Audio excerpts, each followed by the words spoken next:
આપણે મૃત્યુના સમાચાર આવે ને તો આપણને દુઃખ થાય.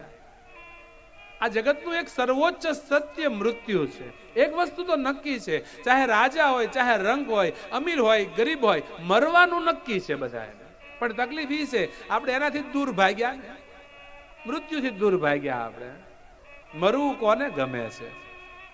એ તો વાત થાય કે હવે ભગવાન દોરી ખેંચી લે તો હારું. બાકી માજી ભાડો લઈને જતા હતા, માથે લાકડાનો, 80 વર્ષ, કંટાળેલા બર બપોર, અને બોલ્યા હે ભગવાન ઉપાડી લે હવે. અને માજી બોલ્યા ને ત્યાં માથે યમદેવ નીકળ્યા. એમ જો લાઈન મહિના ખેડે લઈ જવા અત્યારે લેતો જાવ હારો હારે. કે યમદેવ આવ્યા, માજીને કીધું માજી હાલો. ક્યાં ક્યાં? કે તમે કીધું ને ઉપાડી લે, લેવા આવ્યો હું યમદેવ.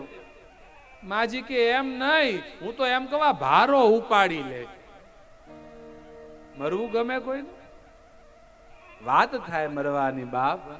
એ તો અમારો કબીર કહી શકે, મરને સે સબ જગ ડરા, મોરે મન આનંદ, કબ મિલી હો કબ ભેટી હો પૂર્ણ પરમાનંદ. કેદી આવશે મૃત્યુ? જેથી મારો ભગવાન વિમાન લઈને લેવા આવ્યો હશે. જીવનમાં એવા કામ કરજો બાપ, મૃત્યુનો ડર ન રહે તમને. જે ખોટું કરે ને એને ડર લાગે, સાચું કરે ને ડર કેવો?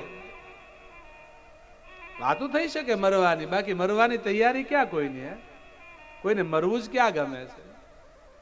આ બધા માજી બધા હોય વાતો કરતા, હવે વૈયા જાય તો કાંઈ છૂટું રહેતું નથી.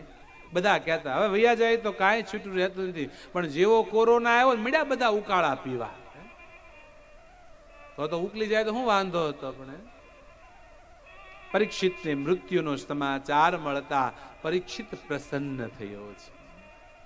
રાજા પરીક્ષિતે વિચાર કર્યો કે હવે જો મરવાનું નિશ્ચિત હોય, હવે કાળ નજીક આવી ગયો હોય, તો હવે આ સંસારમાં રહી, આ ભોગ વિલાસમાં રહી મારે સમય બગાડવો નથી. મારે આ બધું છોડી હવે ભગવાનનું ભજન કરી લેવું છે.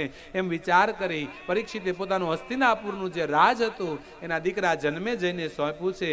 રાજા પરીક્ષિતે અનશન વ્રત લીધું છે, ગંગા તટ પર આવ્યા છે.